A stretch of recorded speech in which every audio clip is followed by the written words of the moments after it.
the Institute. I wish to begin by acknowledging the Ngunnawal and Ngambri people, the traditional custodians of the land on which we're meeting today. And it's a real honour to welcome you all to this special event. I'd like to specifically acknowledge the attendance of members of Parliament, including Senators Claire Chandler and Zoe Daniel, as well as staff of government offices, including from the Foreign Minister's office on what I know has been a very, very busy day for you. I'd also like to welcome members of the Diplomatic Corps, as well as the attendance of people from multiple government agencies who have put a lot of time and effort into the issue of responding to arbitrary detention of Australians around the globe, often work that goes unseen. Arbitrary detention and hostage diplomacy are among the most ruthless practices that countries use to coerce others. Troublingly, they are also increasingly common. The very idea of turning individuals, innocent individuals, into bargaining chips to gain the upper hand in strategic differences and international disputes shows a lack of respect for human rights and a lack of regard for international rules that defines authoritarianism. It puts the detainees' own nation in a treacherous position in which they must do everything they can to secure their citizens' release, while avoiding encouraging more hostage-taking in the future. That is a very complex challenge. Sometimes, quiet diplomacy behind the scenes is the best approach. At other times, governments need to speak out clearly and firmly, maximising attention on the case. The right approach is not always clear, nor is it always clear when the moment arrives for a change in approach. And whether it is China, Iran, Myanmar, or terrorist groups, each regime or criminal group's reason for detaining our citizens is bespoke. One principle on which Australia has been firm has been never to pay financial ransoms. To do so puts a target on Australians because it's a clear, unequivocal case of rewarding the hostage takers, whether they are governments or non-state groups. Finding other, smarter and more strategic ways to identify levers to pressure the detaining government and negotiate a release is a fraught and complex business. Doing so without rewarding the hostage-taking and encouraging more of it is harder still. Meanwhile, the detainee suffers at the hands of the foreign jailers, families get understandably distressed, and the public gets frustrated. As with most complex issues, it comes down to a mix of approaches, giving clear advice to Australians travelling to countries where arbitrary detention is a risk, understanding the pressure points of the detaining government, some deft diplomacy, and painstaking negotiation. As we move further into a period in which authoritarian governments are growing in their confidence in flaunting international rules and norms, it's clear we need better approaches, better policies, better strategies, better support for those detained and their families. That's why ASPI is very proud to be hosting the official launch of the Australian Wrongful and Arbitrary Detention Alliance. 3 of the founding partners of this alliance, here with us today, carry enormous authority on this issue, each having been arbitrarily detained. We congratulate them on their bravery, their resilience, and their determination to help others who go through the same brutal treatment they have. And unfortunately, there have been others, such as Ken Elliott, who was held for 7 years by Al-Qaeda terrorists before being freed last year after years of painstaking work from government and agencies. There remain Australians arbitrarily detained, such as Dr. Young Hen Jung, who has been detained since January of 2019. And regrettably, there will likely be more in future years, which is why learning from past experiences, deterring the practice, and improving how we respond to it is so important. And why it's my great pleasure to introduce Kylie Moore-Gilbert, Cheng Lei, and Turnell. It's an honour to have you here to talk about hostage diplomacy and the critical work that your new initiative will be doing. With that, I'll hand over to you, Kylie, to tell us about AWADA, and then we'll get into what will no doubt be a fascinating conversation. I'll speak to our guests in a moderated conversation for about 30 minutes, and I'd love to hand over to you, the audience, to ask some questions. So tune in, think of some great questions. I'm sure it'll be a great evening. Over to you, Kylie.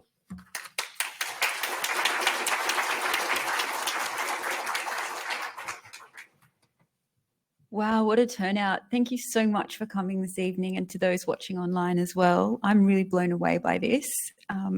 in particular, thank you to ASPI for putting on this event and for trusting us when we put this idea to you, particularly Justin, David, Gabrielle, Seha, and everyone else who I know was involved behind the scenes. I'd also love to acknowledge my very generous co-founders of AWADA, Sean Turnell, Cheng Lei, and Nick Coyle.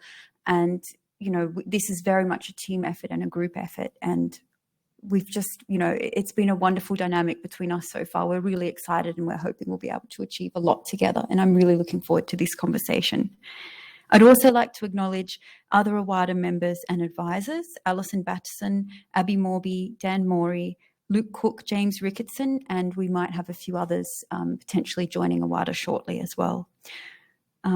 People who have provided invaluable advice to me personally as a sounding board or in setting up this initiative include Nick Warner, Ian Kemish, Sarah Koval, Dara Conduit, and Sarah Phillips. I'd like to acknowledge them specifically too, and also say hello to May Manat, who I've just seen has joined us.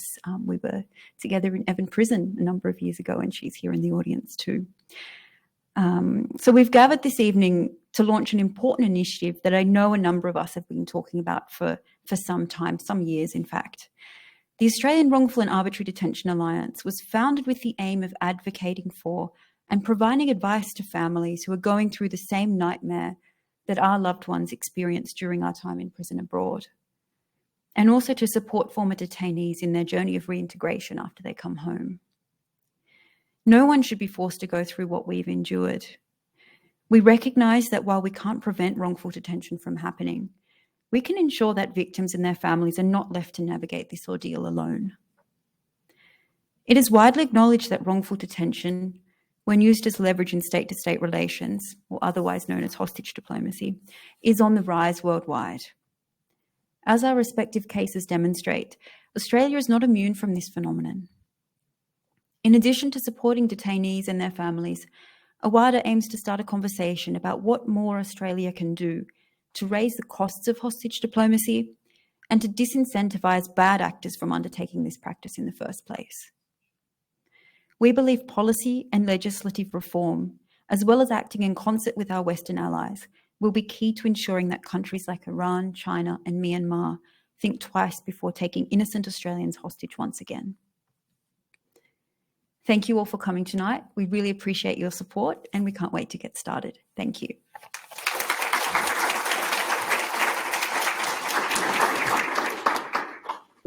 Well, thanks, Kylie, and congrats to all of you on the launch of AWADA, which we might come back to in a bit. But Kylie, as you said, Australia isn't immune to arbitrary detention cases, or what some people refer to as hostage diplomacy.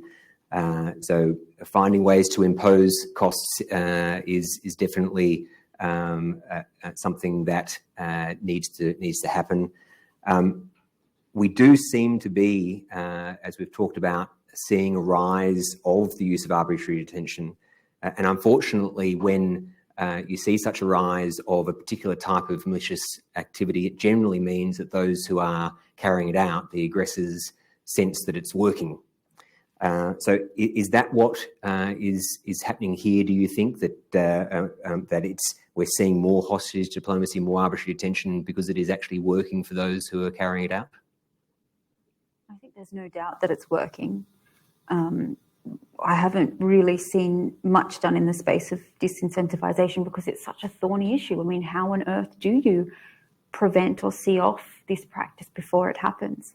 It's also very difficult to quantify and measure, of course, and how do we quantify something that hasn't happened? So I'm sure there are cases that could have potentially happened that we have prevented, but we're not aware of them necessarily.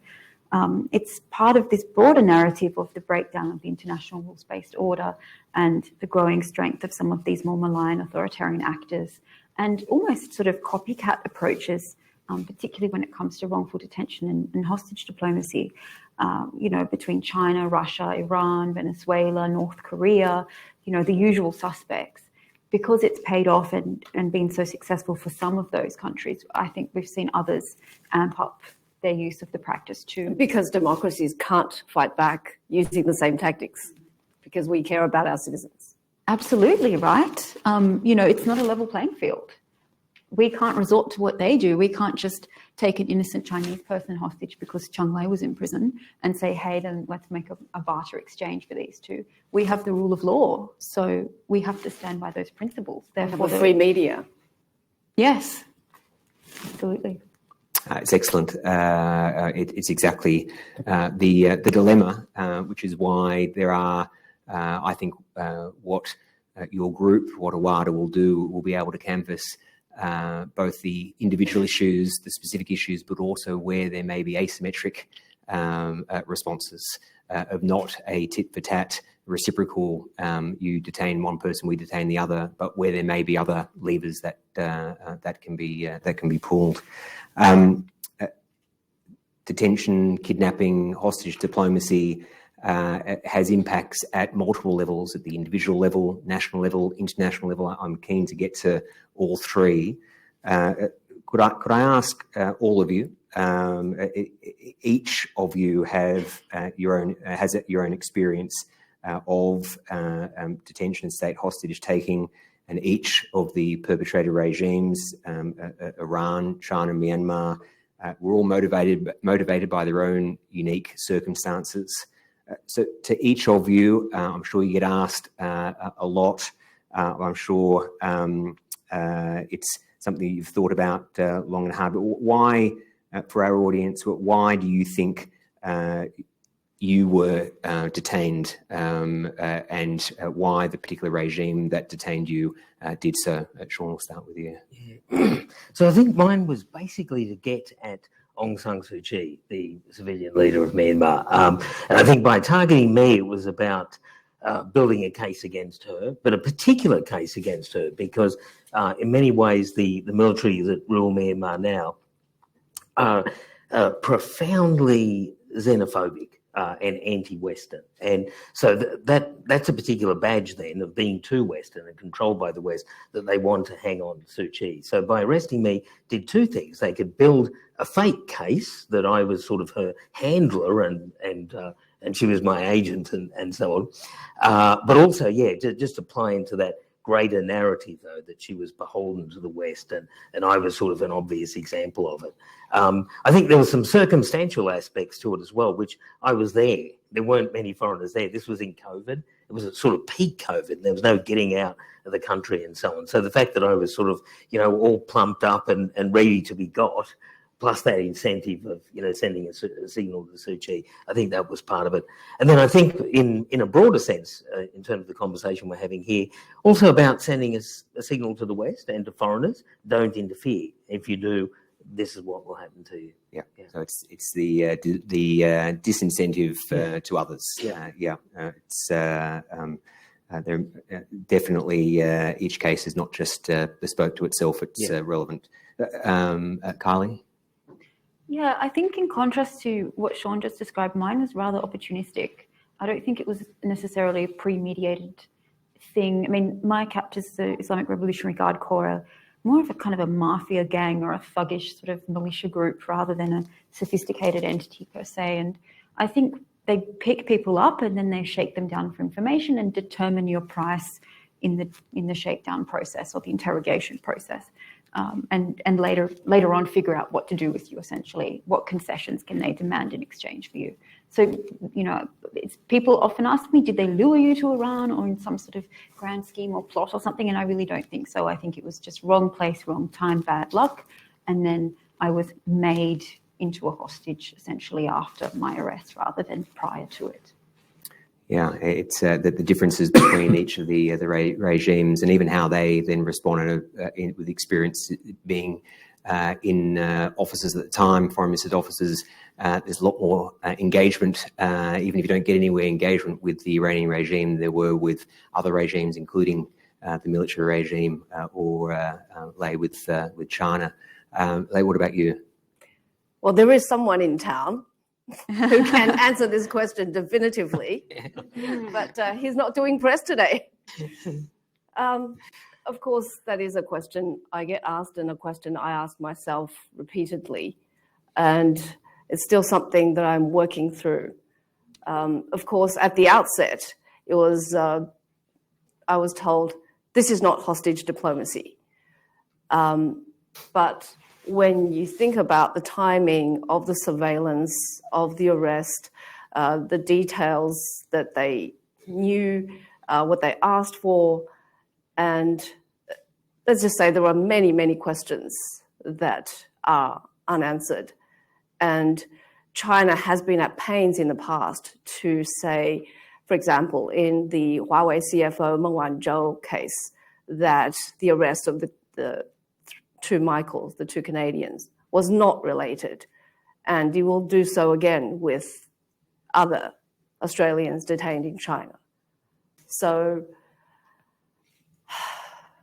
that's what's so awful about arbitrary and wrongful detention.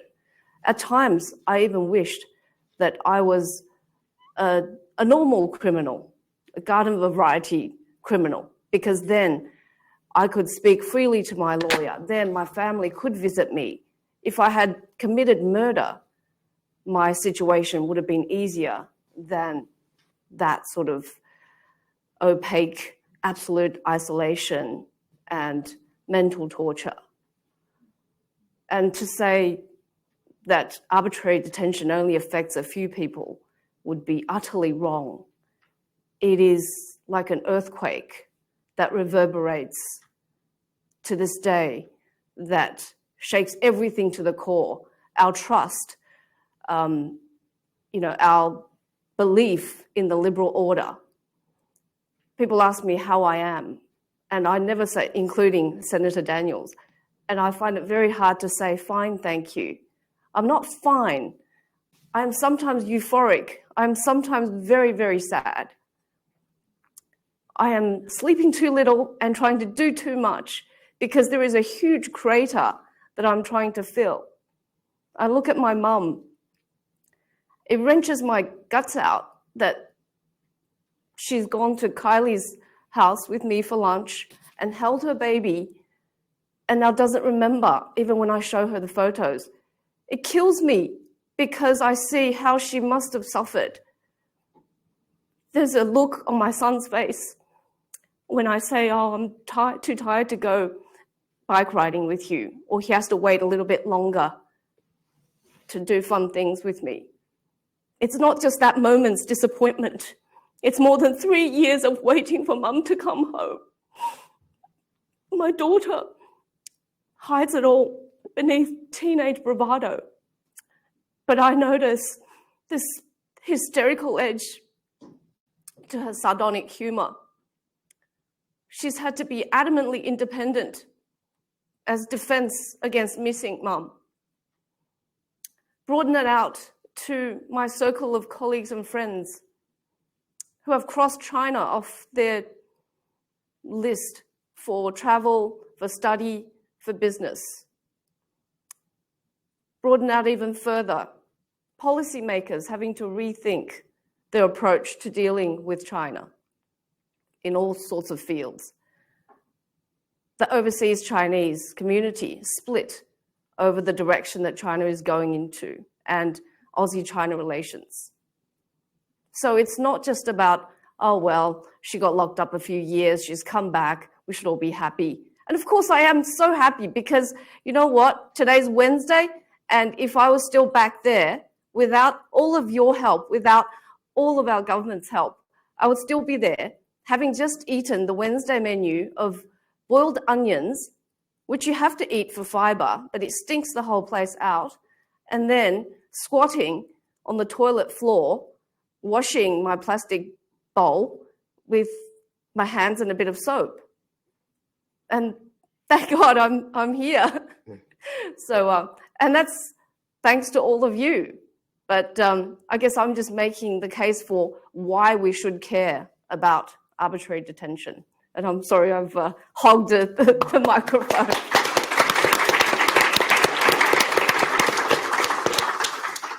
It's very important. It's devastating to hear what we can't possibly understand as much as we might want to. But why you all deserve so much credit, and your fellow founders is because you are putting yourself through, obviously remembering what must be some horrible memories, but you are doing so to try and help prevent more people being detained, or put us in a better position for when it does happen. So as absolutely hard and as difficult as it must be, it is incredible that you are all putting yourself in that position to constantly relive it, to help others.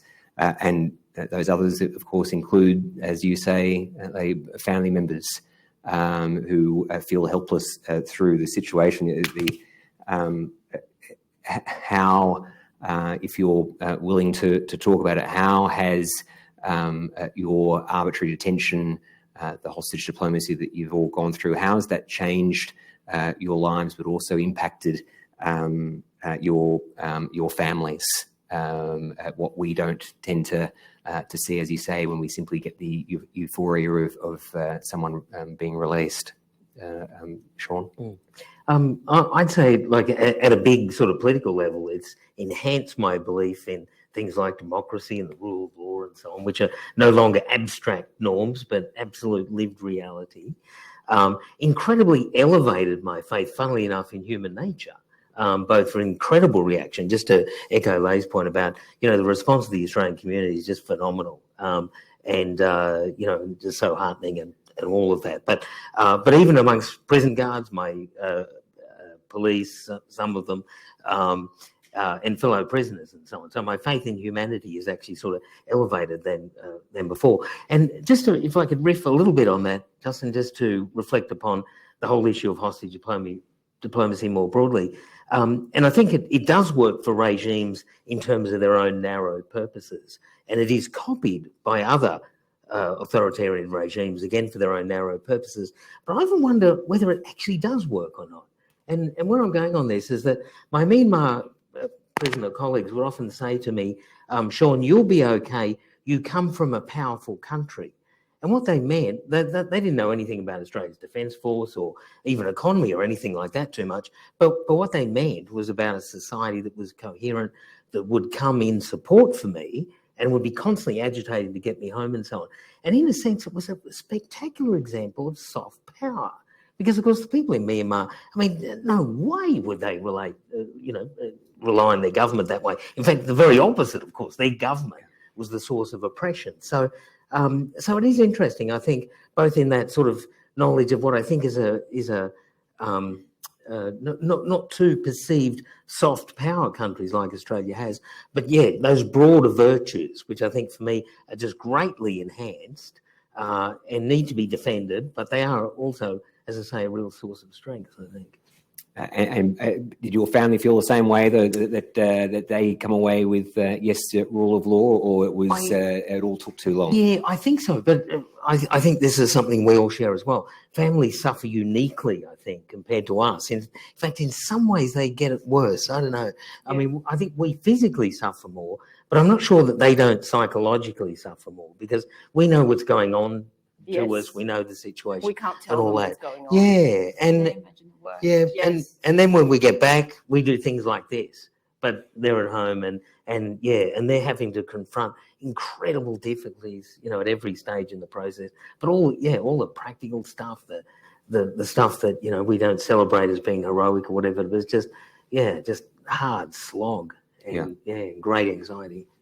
You feel the same way, Kylie? Yeah, I'd echo everything that both these Sean and Leigh have already said. I mean, the family, as Sean said, it's harder on them in many ways, and they imagine the worst, and you might not have communication with them for lengthy spells of time, and when you do, you can't speak freely, and how much information they have from other sources is misunderstanding, right? Yeah, because the timing, by the time you've written a letter, I still get a big kick out of the fact that I can text my partner Nick, even though he's in PNG, and he really wanted to be here today because he's also a co-founder, but and he's worked so hard to fight for my release, but that I can text him, and even if it's just an emoji, and I can get a reaction. Whereas in detention, I would write, and I didn't even get to write to him until 2 years later. But the fact that my letter would reach him 3 months later, and his answer to my question would then reach me after that. It's horrible.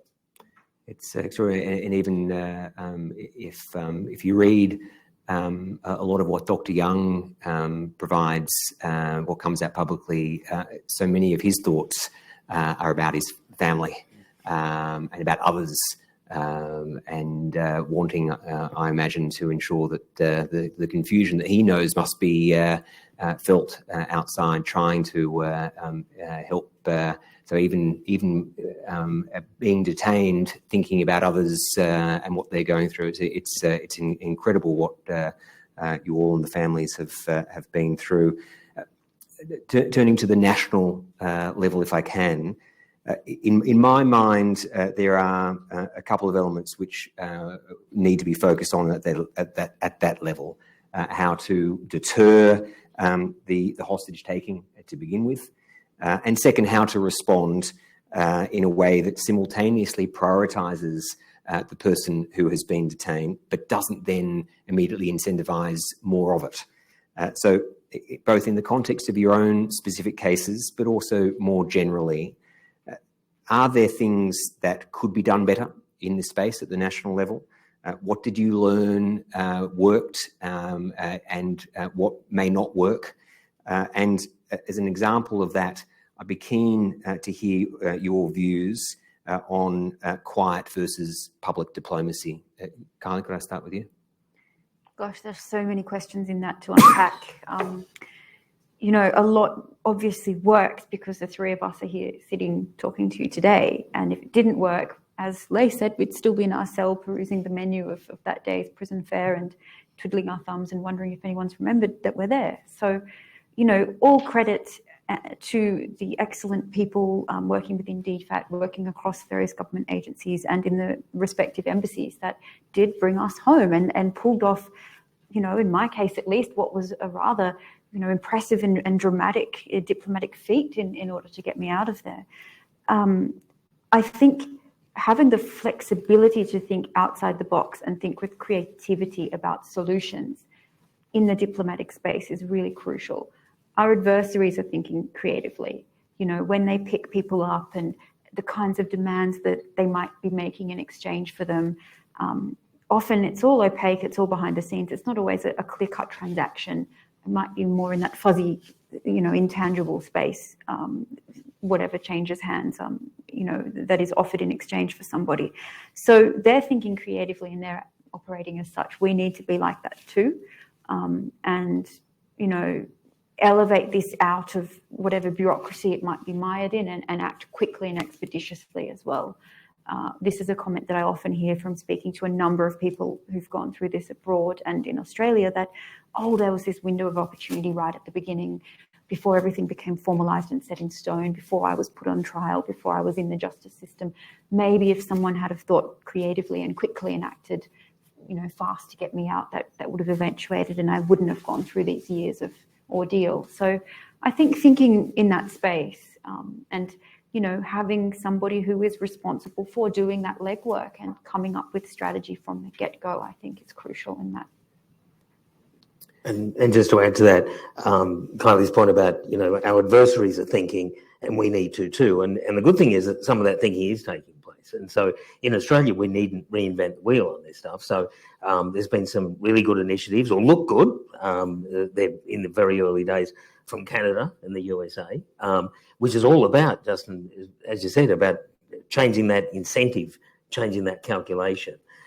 As well as, I think, expanding the instruments that are available. So one of the things the Canadians do, for instance, have a quite separate and sort of walled off set of sanctions that apply to hostage takers, which can separate that out, say, from broader political considerations. You can imagine the extra scope a foreign minister could have, say, negotiating with Myanmar or China or Iran and say, well, look, okay, these sanctions are available to me to impose for this.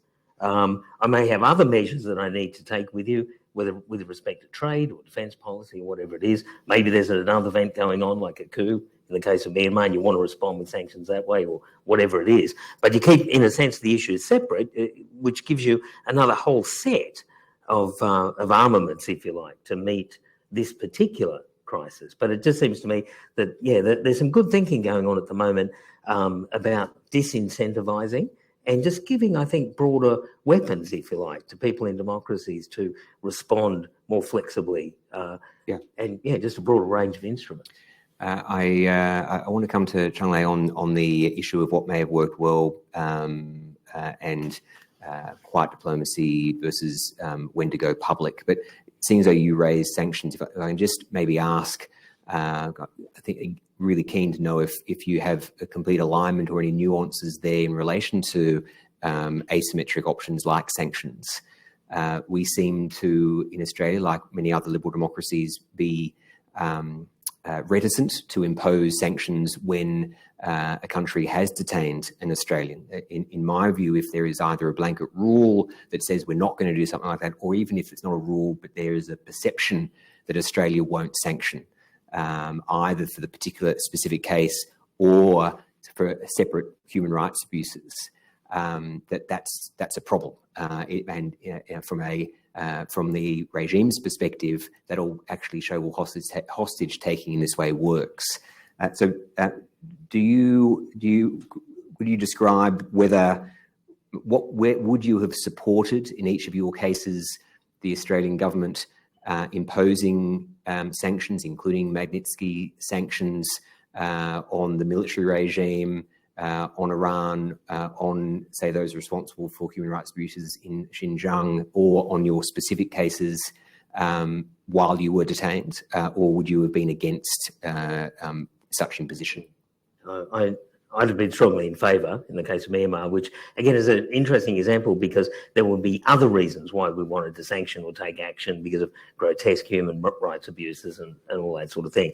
But keeping them separate, again, is a way of just sort of adding, just as I say, further arrows in the quiver, if you like, as how to respond. And it does sort of just change that calculus, I think.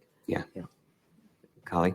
Yeah, I mean, I was in prison during a period of mass protest in 2019, a kind of a precursor to the Mahsa Amini movement that we saw erupt in Iran a year and a half ago. And I saw protesters hauled in, and we heard that it was a nationwide thing. And so people were talking, okay, is the West going to sanction anybody? Are there going to be any implications for these gross human rights violations that we are seeing in front of us in the prison happening?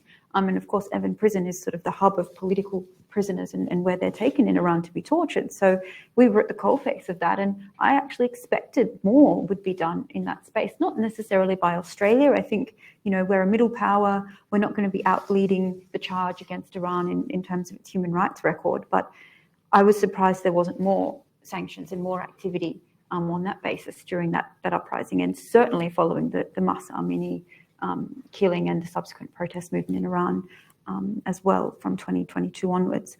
So I think the Iranians themselves were probably surprised that there wasn't more of a response and probably prepared for that eventuality themselves.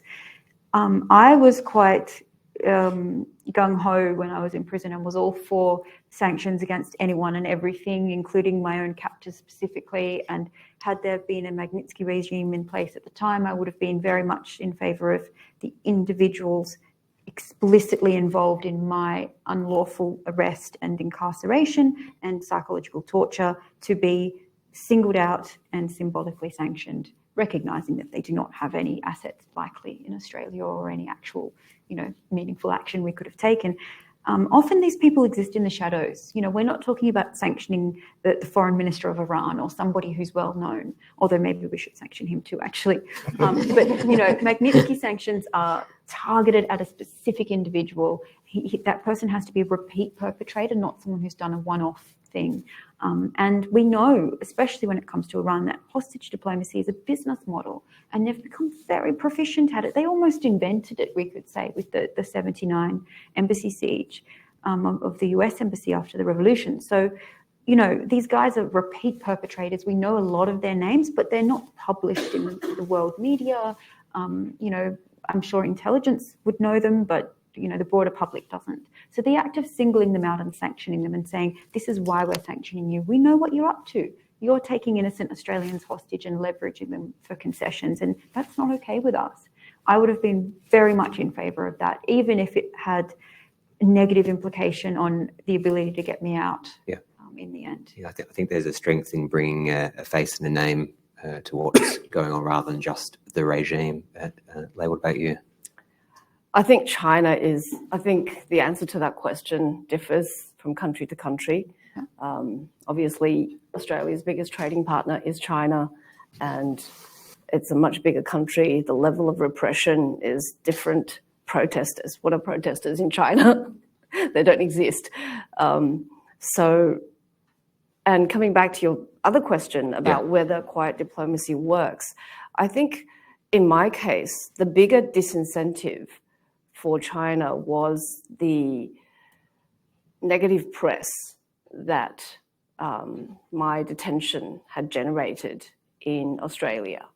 And to that, I'm very grateful to all of my media peers here, and to Nick, of course, who kept the story at the forefront of people's minds, and of course to our government for appealing to China for compassion, to bring mum home to her 2 kids.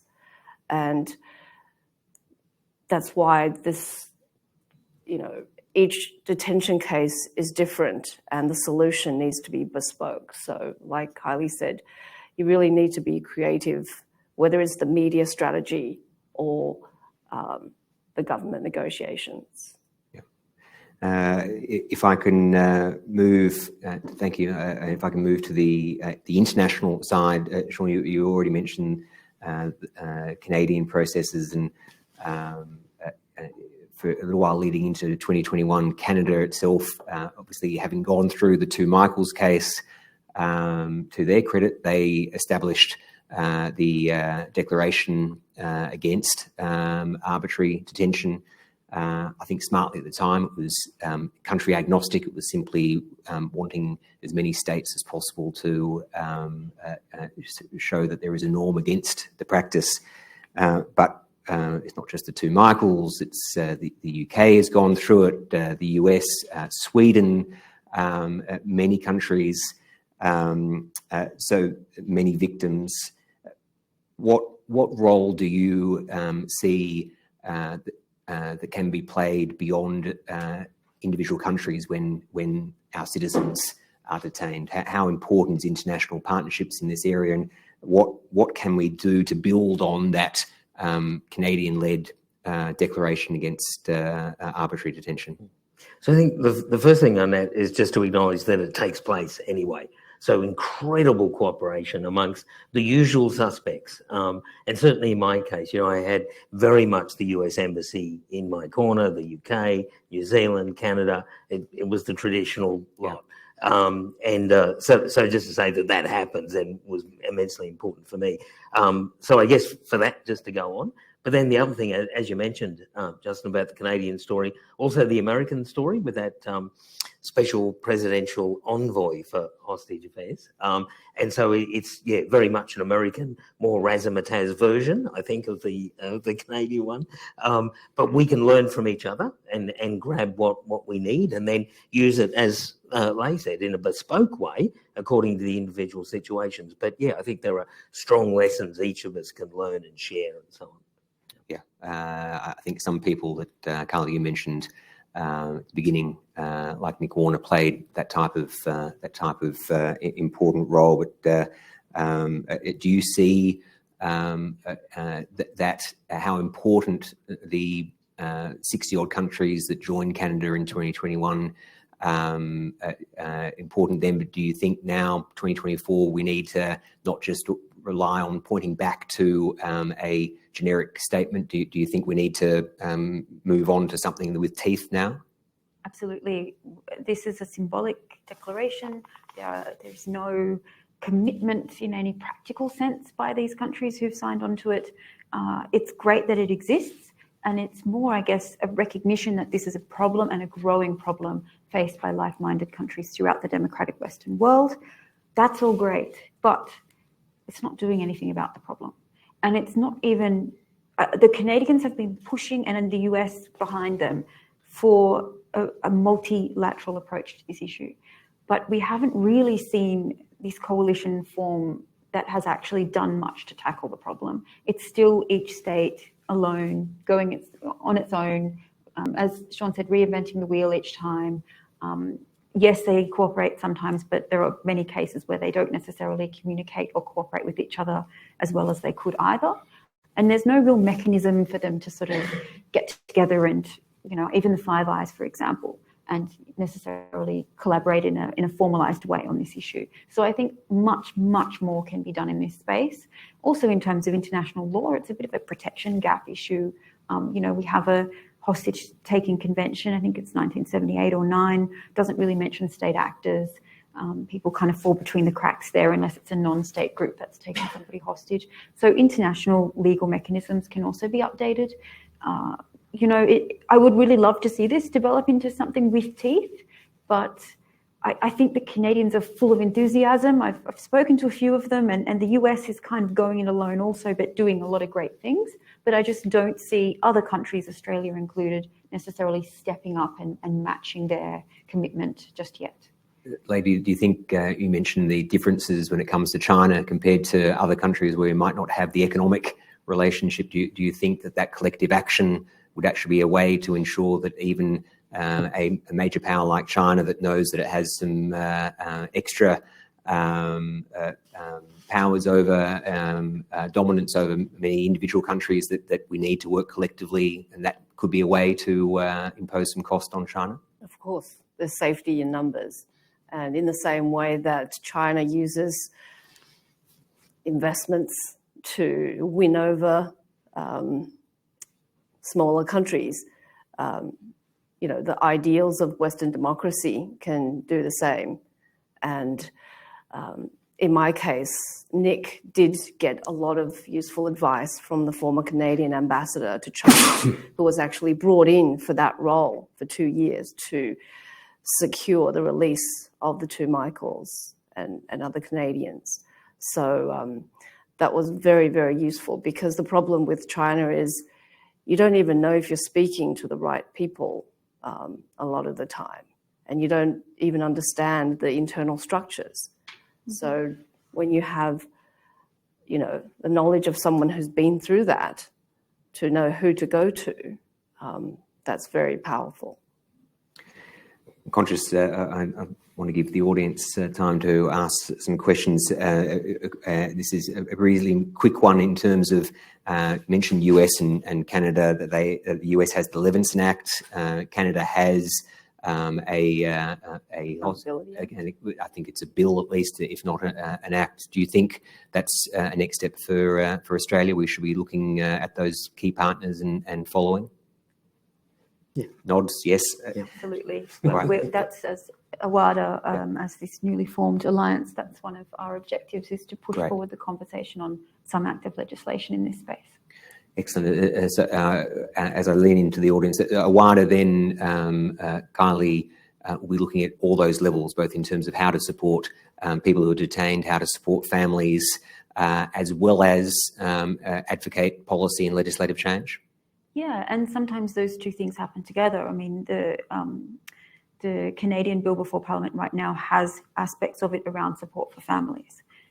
And I guess having an express and explicit obligation on the behalf of the consular service or this SOHA office, this new envoy that has been set up in the Canadian context, to communicate with families, give information to families, and see families as partners in this getting through this ordeal, rather than some group that needs to be managed per se. So I think sort of a broad piece of legislation that also looks at support for families and support for the detainee when they come home, in addition to reforming the way that we manage these cases, is really needed. Okay, I'm sure there are a number of questions in the audience. If you're happy to raise your hand, and as either there's an ASPI team member who will provide a microphone, if you can say who you are, and as you ask the question, that'd be great.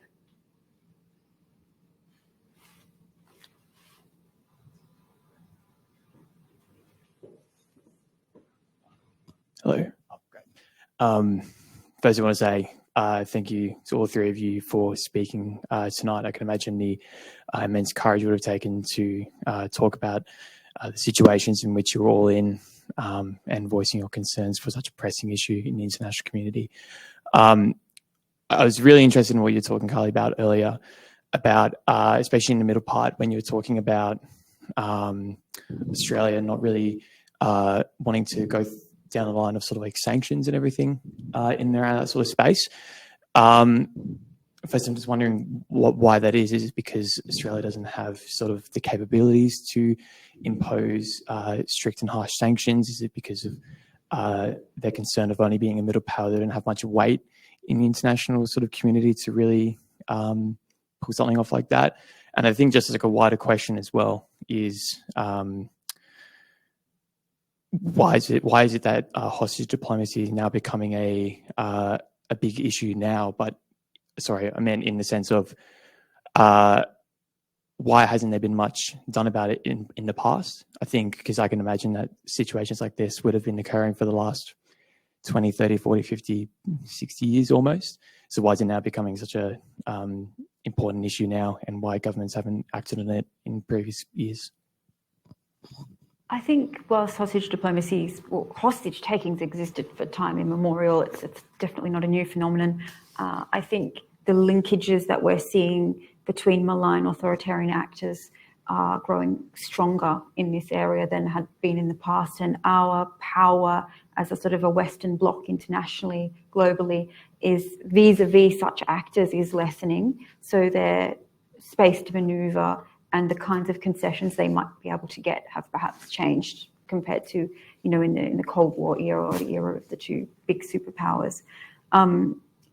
In terms of sanctions, Australia, I think, I'm not going to put myself in the position of the people who make these decisions. I'm sure they have a myriad different considerations at play when dealing with the bilateral relationship with whatever country we're talking about sanctioning.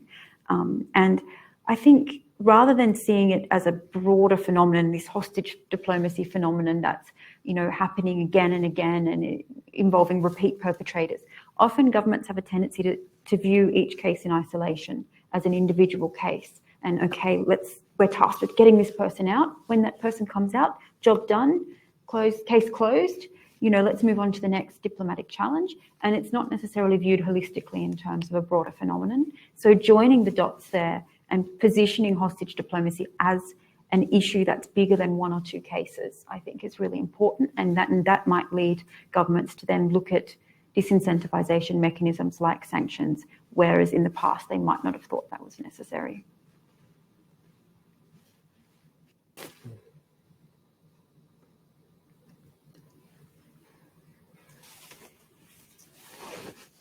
Hi, my name's Christy. I work for Defence, but I'm here today in a private capacity. Just reflecting on the point that every country and every hostage is different and the solution has to be bespoke. I have a question for Lei. What's your best guess on why they let you go but held on to Yang Hengjun?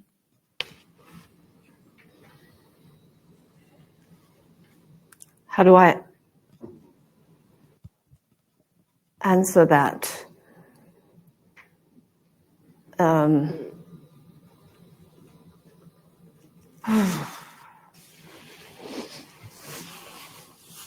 think each case is different, and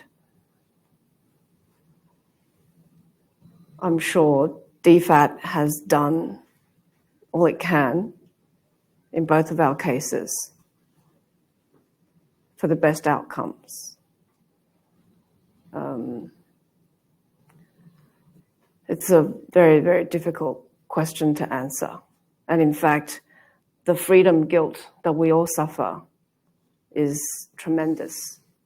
When I heard about his sentence, I couldn't stand still. It's almost like we question why we're here, and they're not. And in our meeting with Minister Wong this afternoon, we thanked her for raising the case with the Chinese foreign minister.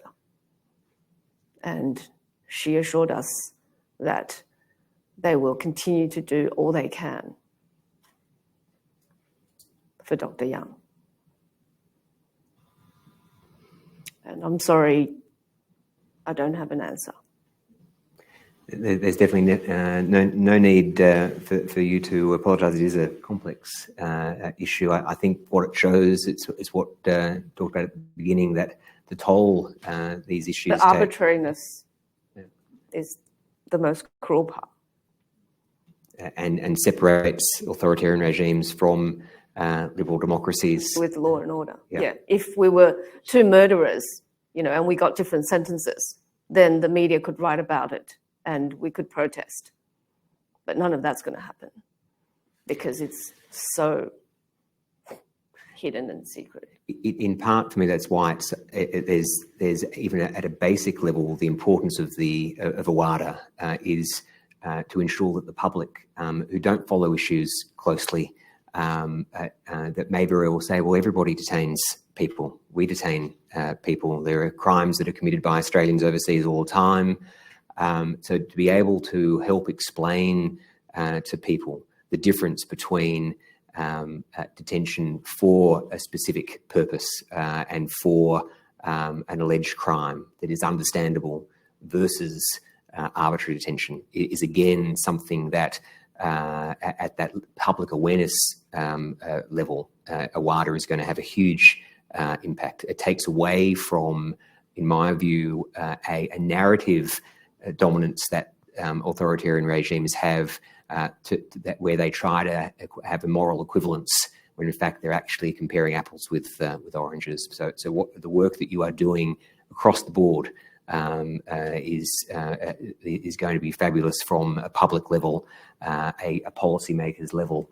And I'm sure it's just going to build from an Australian system. You're going to have lots of international support, no doubt already. So it's a credit to you all.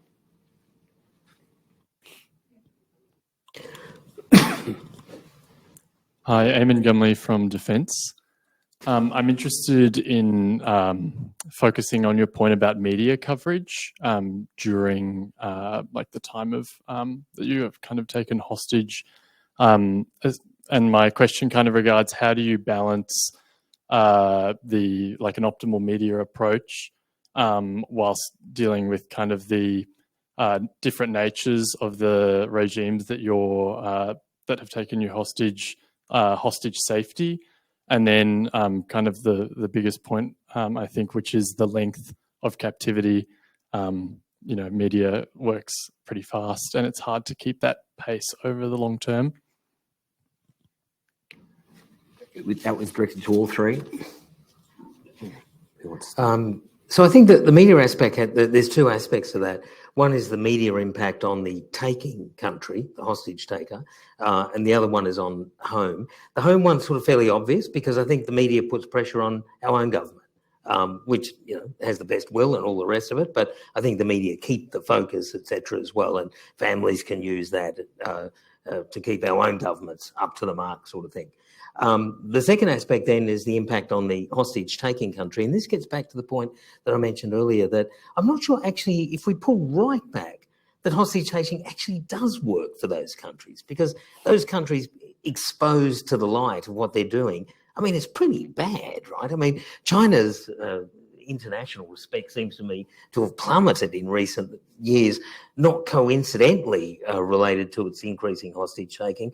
Likewise, in a country like Myanmar, the whole thing was so absurd that as soon as it was exposed to the light, everyone could see the absurdity and the regime ends up looking incredibly foolish and without credibility and so on. So to me, the media does both of those aspects. It can really shine on the poor behaviour of the hostage taker, but then it has that sort of very fundamental function, I think, domestically as well, which is to support families in their case to the home government.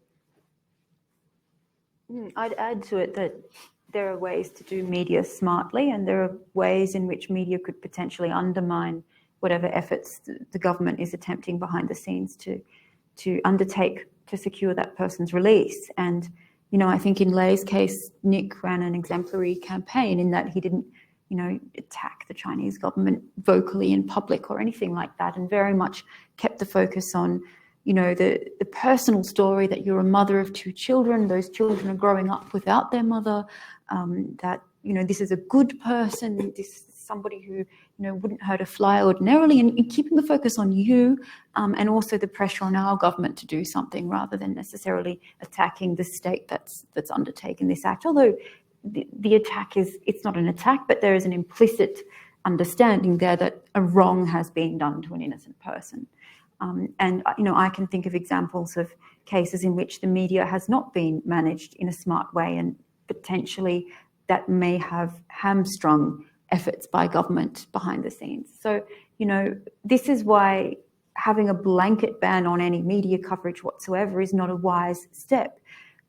We should be assisting families in engaging in a constructive manner with the media as part of a broader strategy if it is deemed to be useful, rather than sort of pressuring them, and many, many countries have this line. I'm not talking about Australia here, sort of taking an automatic knee-jerk approach to just saying, don't do any media whatsoever. If we use it wisely, it can be really productive and assist, but the converse is also correct. And so we have to be careful and recognise that it's a tool and part of the broader arsenal, rather than something to be necessarily afraid of, I think. Yeah, flexibility is definitely key, because when Nick first found out, his first reaction in those couple of weeks was, if we can still keep this from the media, from getting out, there is still a chance that I would be released. It would be done all on the quiet, and China wouldn't lose face as such. But after that, he saw that, that wasn't going to happen. And once we go to media, then what is the best strategy? And in fact, my family, my dad specifically, had a very different view. For example, last July, when I was at wit's end, I wanted to shout how much I missed this country across the oceans. And it's not easy to never know when the embassy visits are going to happen. So you just rehearse in your head what you want to say. So I had been going through all of the things I loved about Australia, about being Australian. And then my dad, through the lawyer who came to see me after the embassy visit, said, your dad thinks this shouldn't go public. So he was of that blanket ban on, perhaps because he had suffered, persecution at the hands of the Communist Party, that he just thought it's not a good idea. But to me, I felt so awful. It was my only chance to speak for a person who doesn't have a voice, and my own father doesn't want to respect that. Your agency's taken away from you, and that's the only kernel of agency you've been able to rake together in months and months, and it's yeah. And I had waited 3 years to say this thing, and I'm so glad Nick gets me, and Nick respected my wishes. And I don't think that it was damaging, as my dad had feared. In fact, it might have had the opposite effect. So, and that again speaks to how wonderful a people we are. It had a huge impact, your open letter, I think.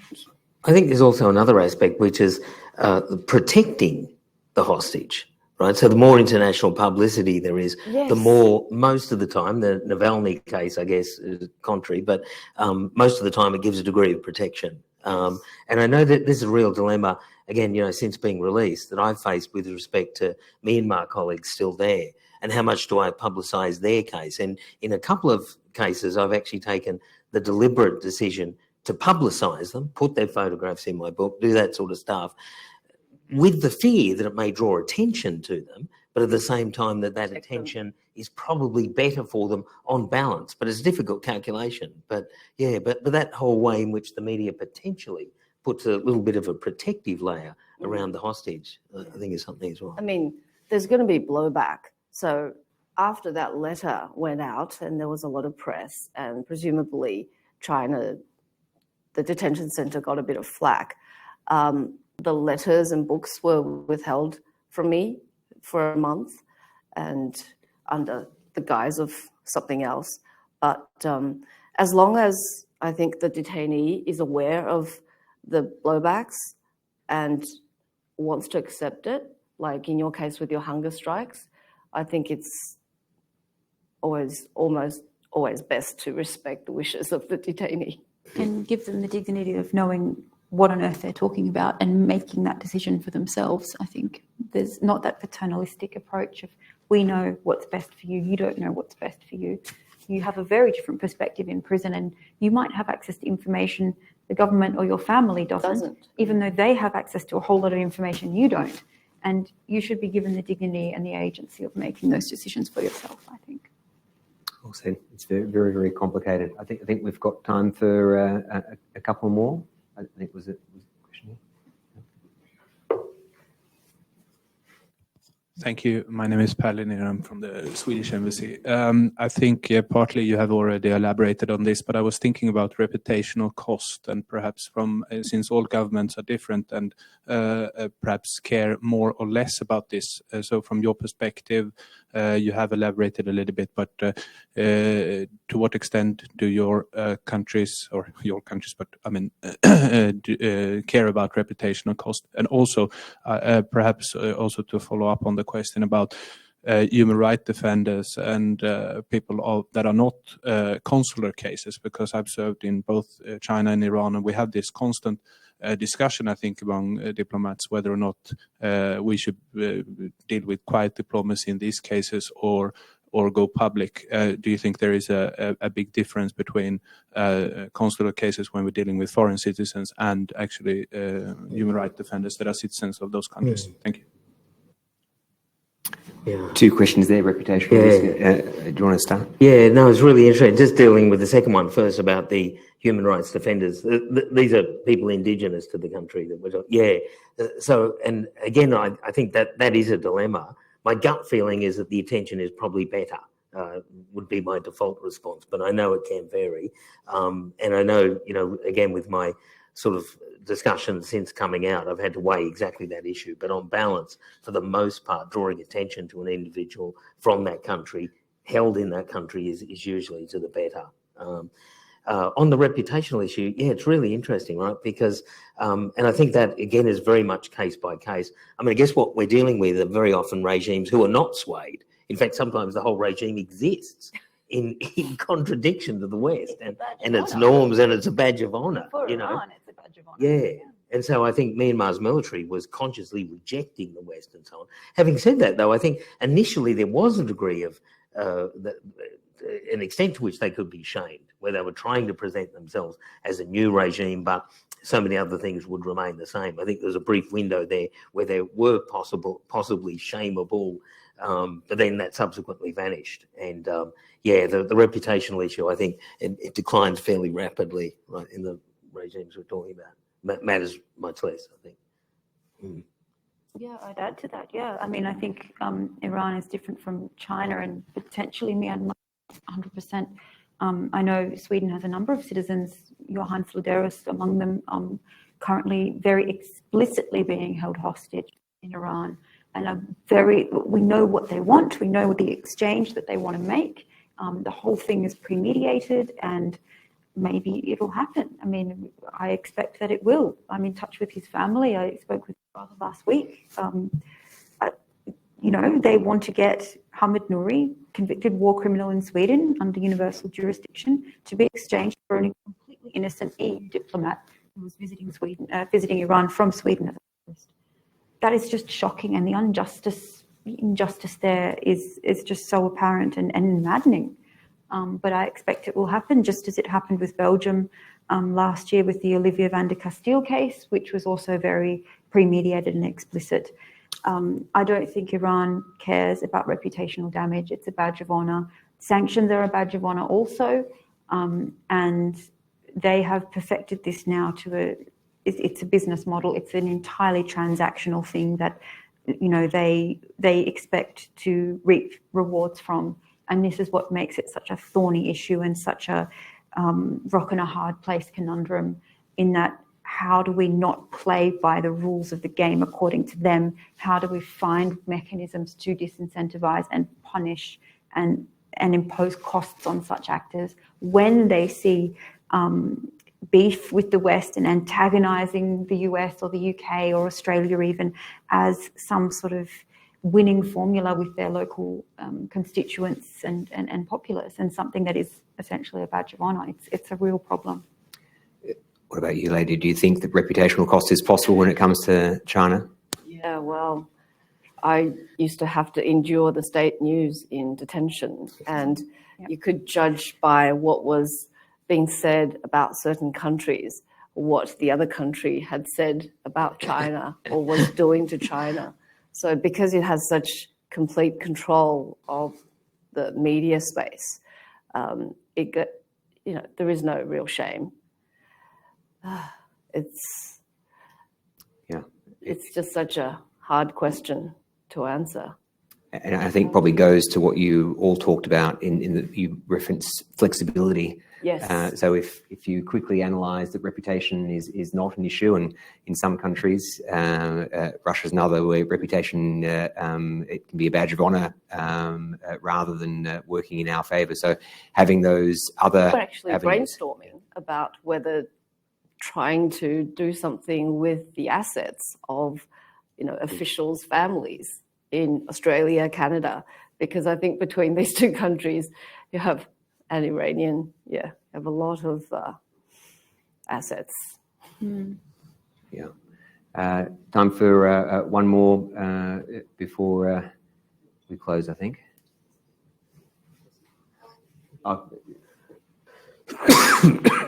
Hi, I'm Daniel. I'm also from Defence.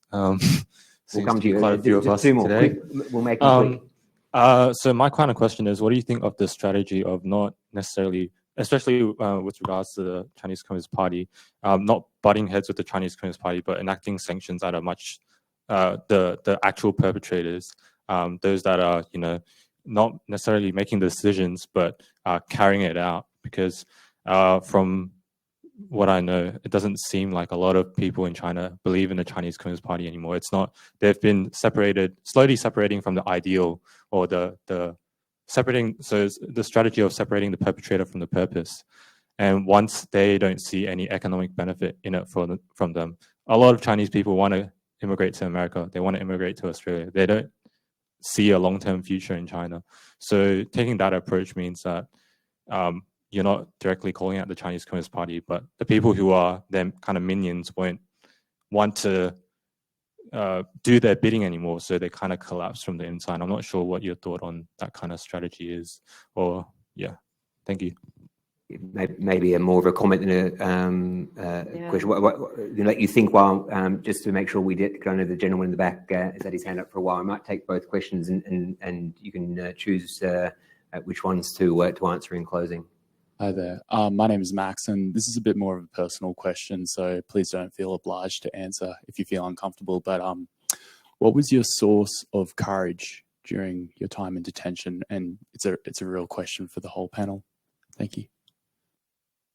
Do you want to address those? It is a good question. Yeah. All right. Just addressing the first question.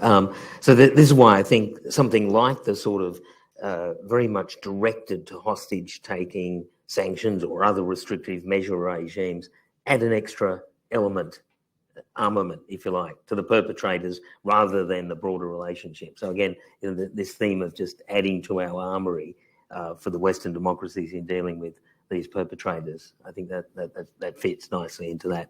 On the issue of like survival and so on, and at the risk of both repeating myself and sounding a little bit too perhaps sunny, etc. But it really is the strength that you get, that you feel the support coming from Australia. In my case, mediated through my wife, my family, and so on. I mean, that above all was everything. Understanding that was far and away the most important thing.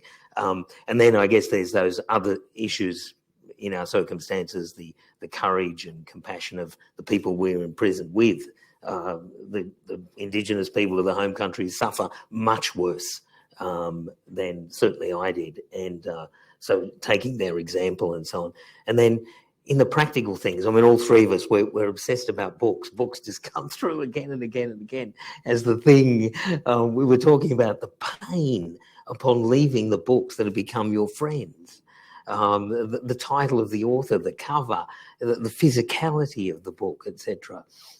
So that was a really practical level. That was critical as well. Yeah, I just echo what Sean said on that second question.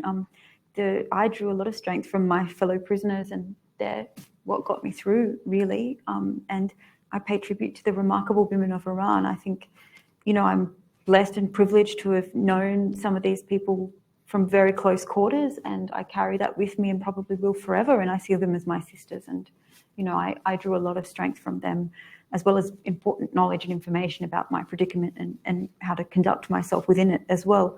I'd also, for the other question, pick up on Lei's point about family members and assets of perpetrators that might be floating around Western countries like Australia and Canada, but might not be in the exact name of the deputy minister of whatever, or the chief of the security services, or whoever it might be that we might specifically target. I think looking at Russia's war on Ukraine and the fact that when we wanted to in the West, we could snap into action, track down all the oligarchs, track down all their family members, who's enrolled in Western campuses, whose kids own properties in London, where's all this money being funneled to? Let's turn off the tap, seize the assets, let's seize Chelsea Football Club, let's seize whatever. So it showed in my mind that we knew where the yachts were parked, we knew where a lot of this illicit money was going, and who had family members where, and which family members had obtained passports or visas or study rights in which countries. So we could snap that into place if we wanted to. And yes, it's quite a belligerent step, but perhaps we could do so in a less broad fashion, in a more targeted way, targeting specific officials from specific countries, and turning off some of those privileges that their family members and other associates can enjoy in countries like Australia. I think it's possible if the will was there to do so. Thank you. Final word, Cheng Lei. I think just to answer your question, Australia is a middle power and it's a US ally. So I guess for China, it's seen as a bit of an easy target. And I'm often conflicted about the approach. A lot of people say, why don't we have any backbone when it comes to China? Why don't we do this? Why don't we sanction them? Why don't we, I don't know, call Wang Yi names or something? But then on the other hand, I think what Minister Penny Wong said today, a mature, stable relationship, engagement, dialogue is the way to progress. And also we do that not unilaterally, but with other Western democracies. So that increases our power. And as for, the media calling them out, like, do they care? It's just getting so hard in China to get online to see what's being written about China. It's a hard one. And as to courage, humor, gallows humor, which we still trade, my cellmates, they had less than the foreigners did. So helping them, sharing my books, knowledge, teaching them, 80s pop songs. Yes. Cool. Because it's such a desolate place. Anything that is pleasurable and reminds you of beauty and why we live, that keeps you going. And all of the awful things that happened to me beforehand prepared me. Rape at 19, domestic violence in my 30s, miscarriage. So, And now I'm even more ready for the challenges that life will throw at me. Cheng Lei, Kylie, Moore-Gilbert, Turnell, thank you. I think you all talked about the support that has been provided in your time, including with Foreign Minister Wong today. I think the support you've got here, multiple senators, Daniel Chandler, Birmingham, government staff, diplomats, officials, public, there's so much support there for you as individuals. But also I think what tonight has shown is how important your ongoing work will be to help Australia and other countries in the future with this activity. So all power to you. Thank you. Best of luck with AWADA. I think we're very, very important purpose for us all. So thank you for your time today and best of luck with everything that you do. Thank you, Justin. Thank you so much. Thank you for coming.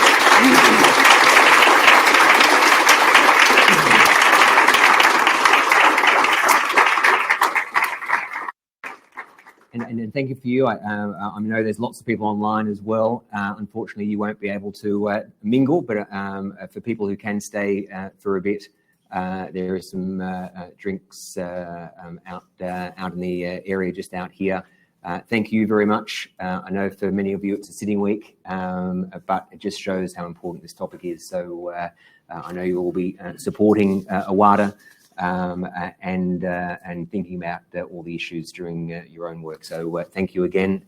Welcome back to ASPI anytime. Thanks.